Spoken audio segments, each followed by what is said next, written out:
Hey guys, what's up? I'm Nawaf, and today I'm taking you through another payment gateway integration video. This time I'm taking you through the gateway tokenization feature with Mastercard Gateway. Okay, first, what is tokenization? Tokenization is when you replace a sensitive information with a non-sensitive equivalent. To give you an example from life, imagine my name, Nawaf, was a sensitive information that should not be revealed. I can create an alias, like let's say Bob, and you can refer to me instead with my alias Bob instead of my actual name to hide my actual name. In this case, Bob is the token and the actual sensitive data is my name. So in payments, Bob would be the token number and the sensitive information would be, of course, the card number. What Mastercard Gateway can do is that it can take in the card information, which is sensitive, and give you a token equivalent and tells you, here you go, use this token number to pay instead of using the actual card number, so that you don't have to save the card number and you don't have to be PCI compliant yourself. And that's what we call gateway tokenization. It's when the token is created by the gateway. Later in this video, I'm going to also take you through network tokenization, which is when the token is created by the network. But first, let me show you why would anybody use tokenization. So let me show you the end result of what we're trying to implement. So here on the left side, I got a dummy store. It's just a skateboard shop store. And in this store, every account, like my account, has a wallet. And in this wallet, I have my cards that are saved on this store. And I can add a new card like this. Like this. By the way, this store uses hosted session library for Mastercard Gateway to collect the card information and push it directly to the gateway so that I don't have to pass the card information through my server and fall into PCI compliance scope. I'll create a video on how to implement hosted session. I'll link it down in the description box below. Check that out before watching this video, please. And a lot of things will make sense in this video. Okay, so we saved the new card into the wallet. Now we can go shopping, add an item, go to the cart, and I can go ahead and pay with the card that I just saved here. There you go, like this. I can also delete the card and instead choose to pay with a new card that I have not saved previously and store that card in my wallet for the next time I come and buy something. There you go, the payment is successful. Now if you refresh, you can see the new card has been saved and you can see it over here also in the wallet. So this is what we're trying to achieve. Now we're going to take you through how we achieved it. In this project instead, this is the same code but without the integration to the gateway tokenization API, which is what I'll be covering in this video. I'll make another video for how to create a nice store with a wallet and an account and a card and a saved card and all that. So stay tuned for that. Okay, so the secret behind all this magic is this API. This is Mastercard Gateway Tokenization API. This is what we're using to create the token. It's documented in this page, which is the official documentation for the Gateway Tokenization API. I'll link that in the description box below. Make sure to read that. Okay, so here the API is pretty straightforward. Here I'm just saying the type of the payment instrument that I'm using, which is just a card, credit, or debit. And this is the card number, expiry, and the security code on the back of the card. You send the request to the gateway,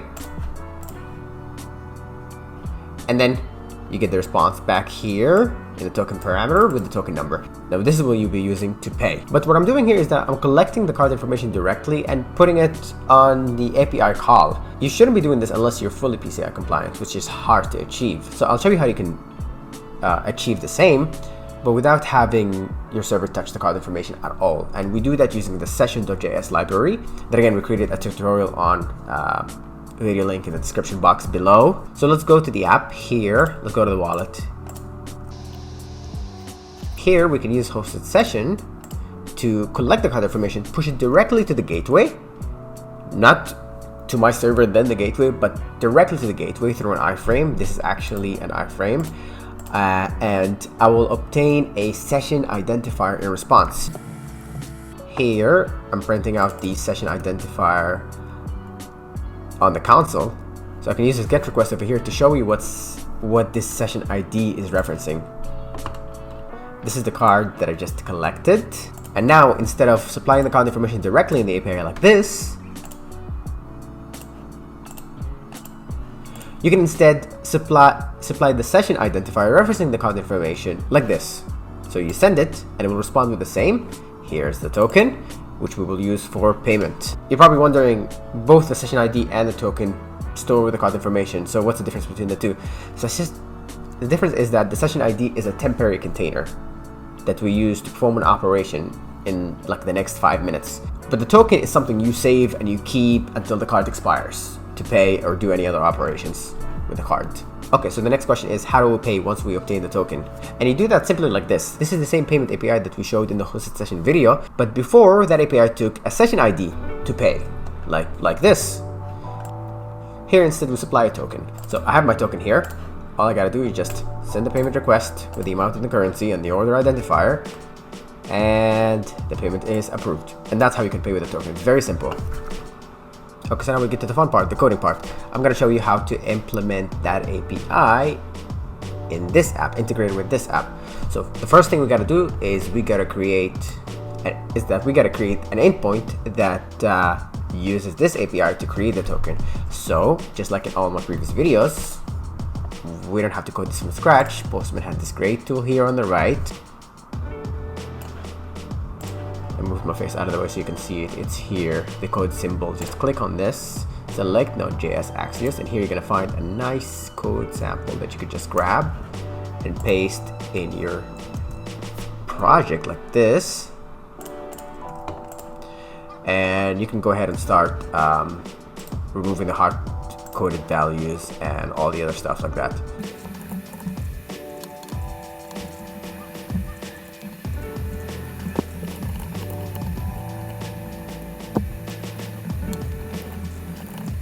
Okay, so that's the first thing that I'm going to do in this endpoint, which is to create the token, but now I got to save it somewhere. I got to save it in my database. For my database, I can save the token just like this. Here, I'm accessing my users collection, which has a cards sub-collection inside it. I use my token ID as my document ID, and then I just use this parameter to get the mask token number, and this one to store the expiry, and the card brand. That's the three information that I need that I'm going to display in the wallet and the checkout page. That's all I need. And then I return the tokenization API response to my client side. So that's really all that you gotta do. But just to give you an idea of how this looks like in my database, let me show you what it looks like in Firebase. So this over here is my database that I play around for all my videos. And here's my user's document. Here's my user ID. And this is the sub collection for this user that stores the card information. This is the only card that I have saved. When I call that API, another document is going to get added here similar to this. So let me show you what that looks like by testing it on the simulator. Okay, here's my endpoint. I need a new session ID, so I'm going to get it from the app again. Back to the store. Selecting add to wallet will just create a session. I'll grab that session and I'll just put it here manually in Postman. Send the request and see what I get. There you go, tokenization was successful, but let's check the database just to be sure. We need to see it with our own eyes. There you go, this is my new token here saved in the database. Okay, now let's deploy it to production and test it also in production. I'm gonna delete this and try saving again. Okay, so we got our production endpoint here. Let's try again. Gonna give me a new session ID from my fake wallet. Add to wallet. Getting my session ID here. I'm gonna slap it here in Postman. Send. And there you go. It's working. Checking my database.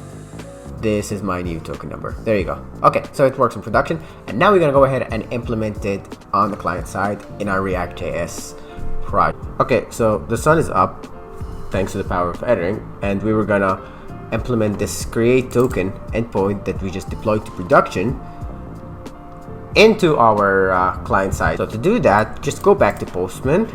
Here's where we tested the endpoint in production. Just click on this code symbol over here and you're gonna get an example that you can take and implement in your React.js project. So just copy this, go back to your project, find add to wallet. So clicking on add to wallet triggers this, and this triggers this update session form, which triggers this callback form session update. Here currently we're only displaying the session ID. I'm going to implement the create token API call here after the session ID is generated. So I copy this sample from Postman, paste it here, and I'll get rid of this hard-coded session ID and just put this one here instead. Same thing with my user ID. I have a user state variable that stores the same value, so I'm just going to put this here instead. Again, this will be used by my server to know where to place the token. So this token belongs to this user. I'm going to get rid of this and wrap everything in a try-catch statement.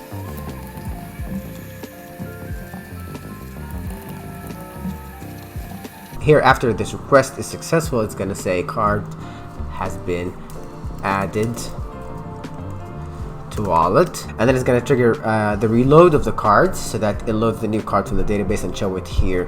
Okay, so save, and let's go ahead and try this.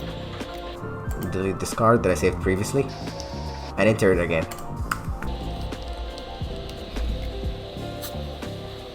There you go, it worked. It refreshes and it reloads all the cards again, and this is my new card right here. Okay, so this is how to create, and now I'm going to show you how to pay with the token.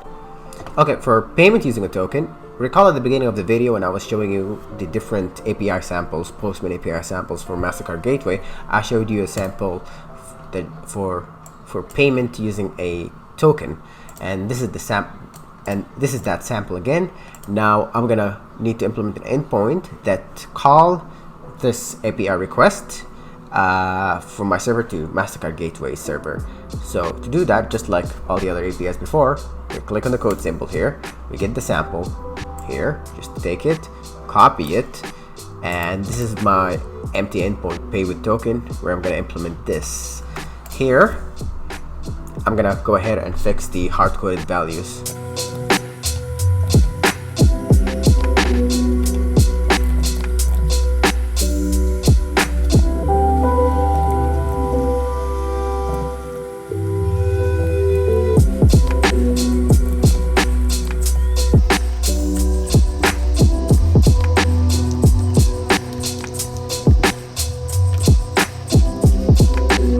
Okay, so this is my implementation. I'm going to go ahead and test it in the emulator first.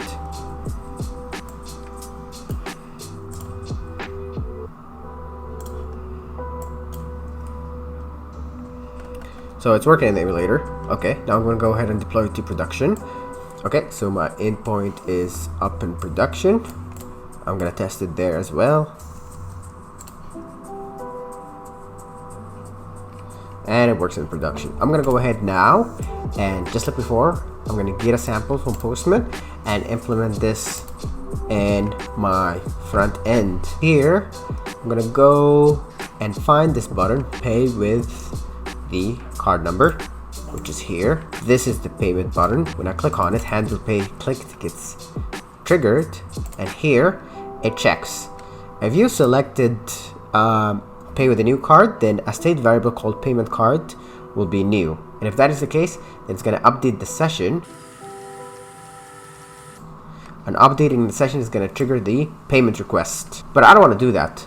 So when the user selects one of these radio buttons for the cards, what happens, as you can see here in the code in my radio group, I'm going to assign the card ID, which is the token ID, as the value of the state variable payment card, as you can see here. And when that is the case, which is when the card is not new, payment request token gets triggered instead, and payment request token is currently empty. And here's where I'm going to place my pay with token endpoint. But I got to go ahead and modify a few things.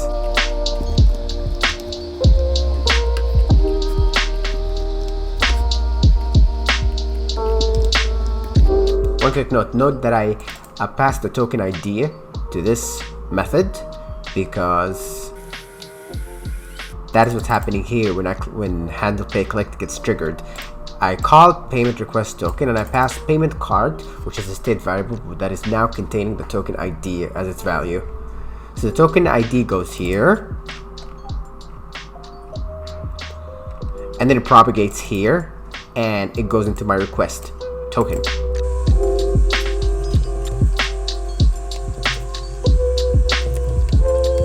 Okay, so we went ahead and implemented this. Now let's test it. I have Visa card already selected. I'm just gonna select to pay with that, and let's see what happens. Order successful, and here in the console you can see the payment response has been returned with the amount being approved. Okay, now another cool thing that I want to show you is how to pay with a new card and choose to save that newly entered card for a future payment. We can achieve this without creating any new endpoint for payment and then tokenizing a card. We can reuse the same payment request method, which has the regular payment request from the previous video for hosted session. But first we're gonna have to modify this to have two more variables. So here I have a checkbox called save card for future use. When I select this state variable over here, save card to wallet, becomes true. So I need to pass this here to my endpoint in order to tell my server to save the card when I ask it to.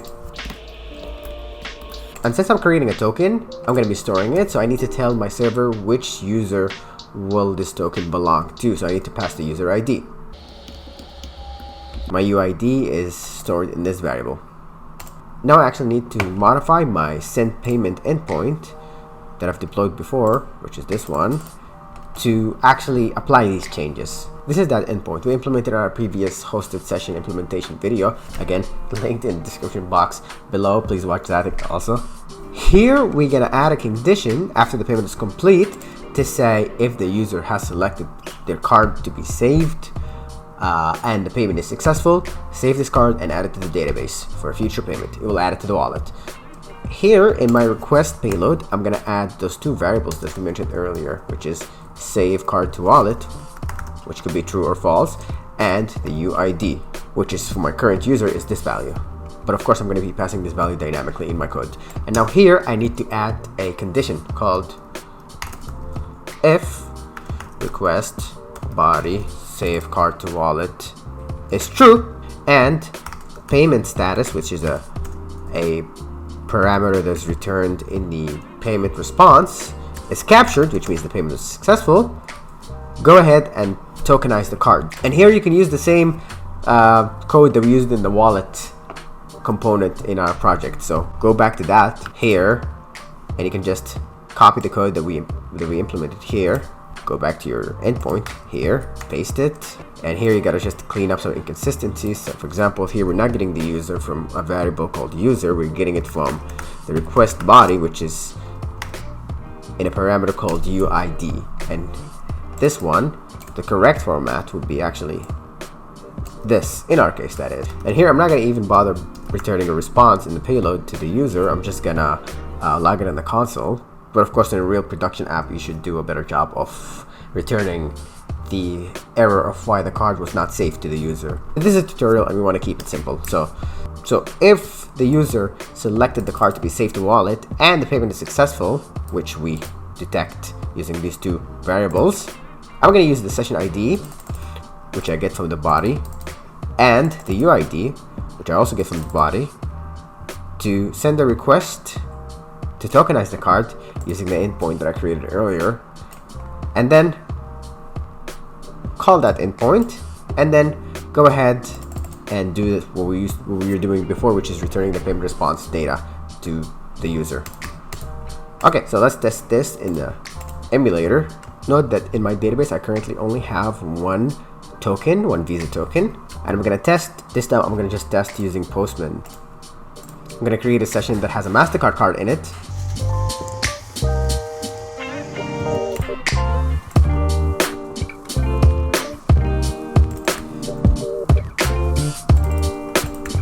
And I'm gonna send a request. If this works, I should be seeing a new card added in my database.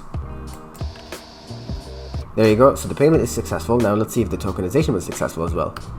Going to the database, now we see there's a new Mastercard card added. And refreshing the page here, now we see there are two cards saved in the wallet.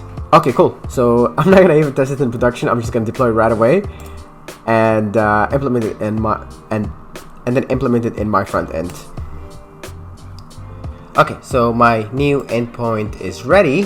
I don't need to copy this because it's already implemented in my client side, so I just need to test it only. That's it. So here I'm already passing the switch for saving the card, and I'm already passing the user ID. And let's go ahead and delete one of these two cards so that we can test this end to end. I'll delete the Visa one. Now here, I'm going to select pay with new card, enter the new card, and then pay with new card. It's paying, it's paying, it's paying. Payment is successful. And if you check the wallet, now we got two cards, so it worked. Okay, so what we just demonstrated is payment using a regular gateway token, which means that the gateway will save the card number, and then when you pay using that token, it will just send the card number for payment. That is regular gateway token. But the gateway has another nice feature, which is it has the ability to tokenize the card that it has saved with the schemes.